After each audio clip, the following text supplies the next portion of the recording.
स्वागत है आप सभी का मेरे इस चैनल पर, जहां हम बात करते हैं ऐसी मूवीज की कहानी के बारे में जो हिंदी में उपलब्ध नहीं है। तो आज हम बात करने वाले हैं साल 2006 में आई एक ड्रामा मूवी पिंग पोंग के बारे में, जिसकी कहानी आपको बेहद पसंद आएगी। कहानी की शुरुआत जोड़ी नाम के एक 16 साल के लड़के से होती है, जो छुट्टियां बिताने के लिए अपने मामा मामी के घर आया था। दरअसल जोड़ी अपने पिता की मौत के बाद पूरी तरह से अकेला हो गया था और इसीलिए वह अपना अकेलापन दूर करने के लिए यहाँ आया था। जोड़ी के मामा का नाम थॉमस है और उसकी मामी का सारा।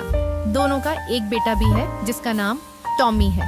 और क्योंकि जोड़ी इन्हें बिना बताए यहाँ आया था, तो इस वजह से ये लोग थोड़े न खुश थे। वही जोड़ी के कजन टॉय को पियानो बजाने का बहुत शौक था और वह पूरा दिन बस पियानो ही बजाता रहता। अपने मामा मामी से मिलने के बाद जोड़ी अपने भाई से मिलने जाता है, लेकिन टॉमी भी उसे देखकर कुछ खास खुश नहीं होता। थोड़ी देर बातें करने के बाद टॉमी जोड़ी से माफी मांगता है, क्योंकि वह उसके पिता की मौत का अफसोस करने उसके घर नहीं आ पाए। अब वो दोनों बातें करते करते बाहर गए थे। वहाँ सभी ये बात करते हैं कि जोड़ी अब किस कमरे में रहेगा। टॉमी कहता है, मेरा कमरा बहुत छोटा है, इसीलिए जोड़ी मेरे साथ नहीं रह सकता। थॉमस के पूछने पर सारा कहती है कि गेस्ट रूम तो रूम बन चुका है। उनकी बातें सुनकर जोड़ी कहता है कि आप चिंता मत करो, मैं कहीं भी सो जाऊंगा। जिसके बाद जोड़ी को रहने के लिए एक छोटा सा कमरा दिया जाता है, लेकिन यह कमरा भी सामान से पूरी तरह भरा पड़ा था और सोने के लिए वहाँ एक सोफे का बेड लगा हुआ था। जोड़ी को कमरा दिखाकर थॉमस अपनी बहन यानी जोड़ी की माँ को कॉल करता है और कहता है कि तुम जोड़ी की चिंता मत करना, वो कुछ दिन हमारे साथ बिताने वाला है।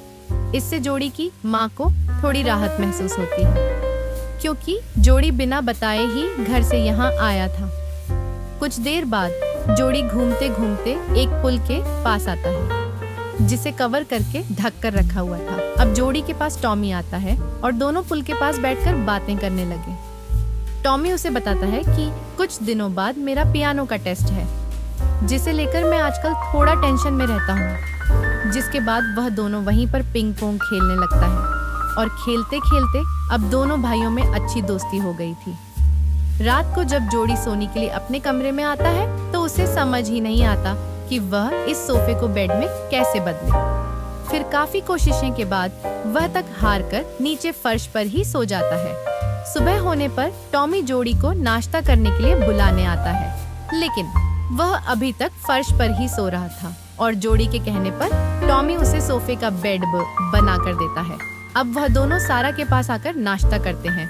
नाश्ता करते करते जोड़ी उनसे कहता है कि मैं इस पुल को ठीक करना चाहता हूँ। सारा और थॉमस के पूछने पर जोड़ी उन्हें बताता है कि उसे यह काम अच्छी तरह से करना आता है और वह इस पुल को बहुत अच्छे से ठीक कर सकता है। थॉमस कहता है कि अगर तुमने इस पुल को एक हफ्ते में ठीक कर दिया, तो मैं तुम्हें तुम्हारी मेहनत के पैसे भी दूंगा। अब कुछ देर बाद जोड़ी और टॉमी फिर से पिंग पोंग खेल रहे थे। इसी दौरान थॉमस को किसी जरूरी काम के कारण कुछ दिनों के लिए दूसरे शहर जाना पड़ता है और वह अपने परिवार से विदा लेकर चला जाता है। यहाँ सारा के पास एक कुत्ता भी था, जिसका नाम सिमो था। वही सारा अपने कुत्ते सिमो से अपने बेटे जितना ही प्यार करती थी। कुछ देर बाद सारा जोड़ी टॉमी और सिमो को लेकर जॉगिंग करने जाती है। वहाँ पर एक तालाब था, जहाँ रुकने पर जोड़ी उसे तालाब में नहाने की तैयारी करता है, मगर तालाब का पानी गंदा होने के कारण सारा उसे तालाब में नहाने नहीं देती। फिर थोड़ी देर बाद वह सभी घर लौट आते हैं और घर आते ही जोड़ी और टॉमी फिर से पिंग पोंग खेलने लगता है। तभी सारा वहाँ आई है और टॉमी को दांत कर अंदर चलने को कहती है। दरअसल सारा अपने बेटे के पूरा दिन पियानो बजाने से बहुत परेशान थी, क्योंकि पियानो की वजह से उसका अपनी पढ़ाई पर बिल्कुल भी ध्यान नहीं था। वो टॉमी को दांत कर अंदर भेजती है और जोड़ी से ताल की सफाई करने को कहती है।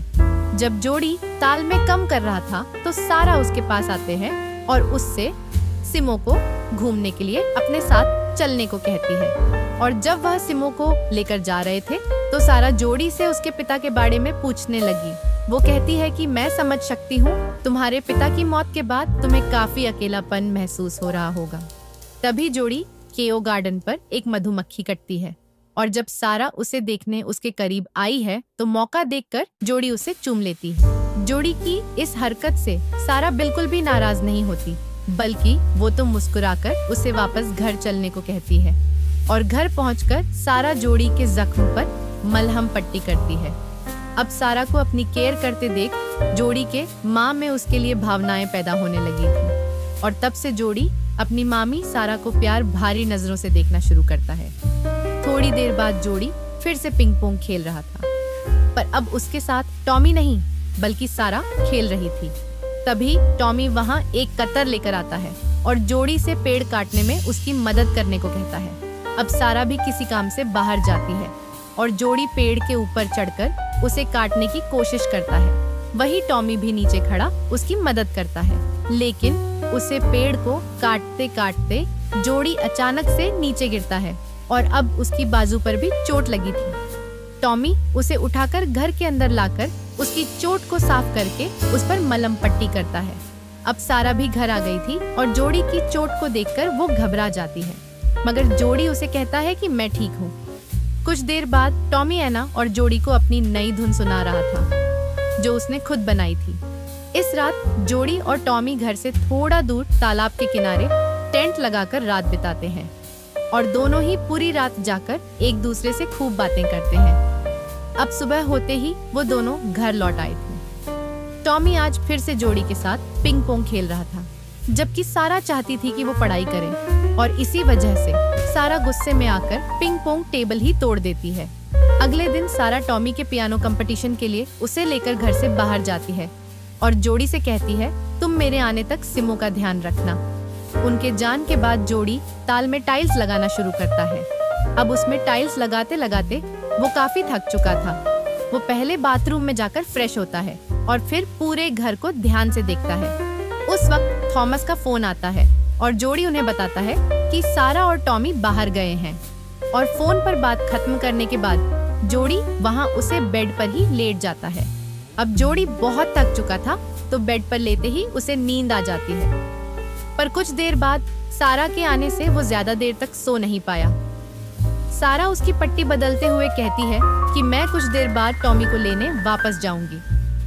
अब सारा अपने कमरे में जाकर आराम करती है, मगर इसी बीच जोड़ी धीरे धीरे सारा के कमरे की तरफ बढ़ रहा था। सारा को सोता देख जोड़ी के मन में तो लड्डू फूट रहे थे। वही जोड़ी को अपने कमरे के बाहर देखकर सारा भी मुस्कुराती है और उसे अपने पास आने को कहती है।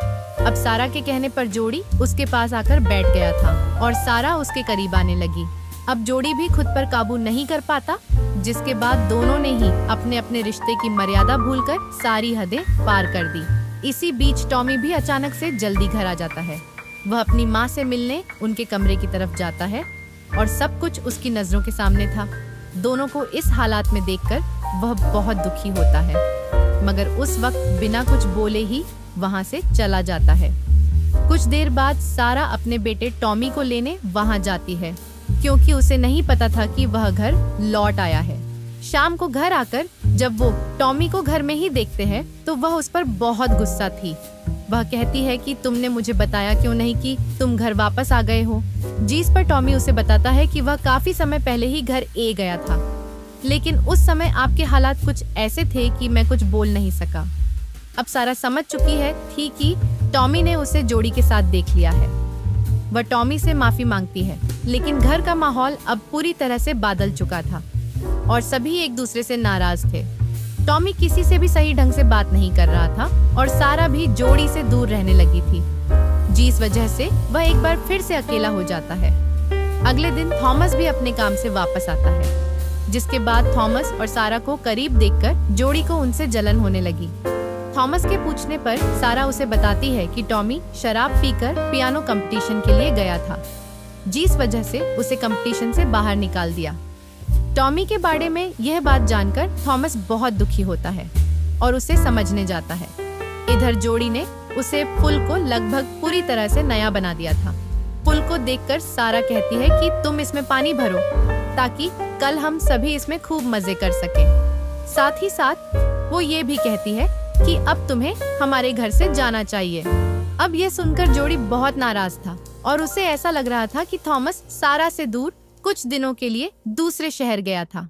इसीलिए सारा ने सिर्फ थॉमस की कमी पूरी करने के लिए उसका फायदा उठाया। अब रात को जोड़ी पुल में पानी भरता है और अपने कमरे में आकर अपना सामान पैक करता है ताकि सुबह होते ही वह यहाँ से जा सके। तभी उसकी नजर वहाँ रखे पैसों पर पड़ती है जो सारा ने पुल ठीक करने के बदले वहाँ रखे थे।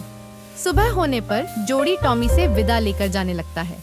दूसरी तरफ सारा उठकर सीमा को ढूंढते हैं, लेकिन सीमा उसे नहीं मिलता और जब वो ताल के पास देखते हैं तो सिमो वहाँ मारा पड़ा था। सिमो को मरा देखकर सारा बहुत रोती है और जोड़ी वहीं थोड़ा दूर खड़ा होकर चुपके से सारा को रोटी हुए देखकर मन ही मन थोड़ा खुश था, क्योंकि इसने उससे रात पुल में पानी भरने के बाद सिमो को पुल में डुबोया था। जोड़ी सारा को पूरे दिल से चाहता था, लेकिन सारा ने सिर्फ जोड़ी का फायदा उठाकर उसके दिल को चोट पहुंचाई और शायद इसीलिए जोड़ी ने यह सब किया होगा ताकि सारा को भी दिल की चोट का दर्द महसूस हो, क्योंकि सिमो को वह अपने बेटे जितना ही प्यार करती थी। अब सारा को रोता देख जोड़ी वहां से अपने घर चला जाता है और इसी सीन पर यह कहानी भी यही खत्म होती है।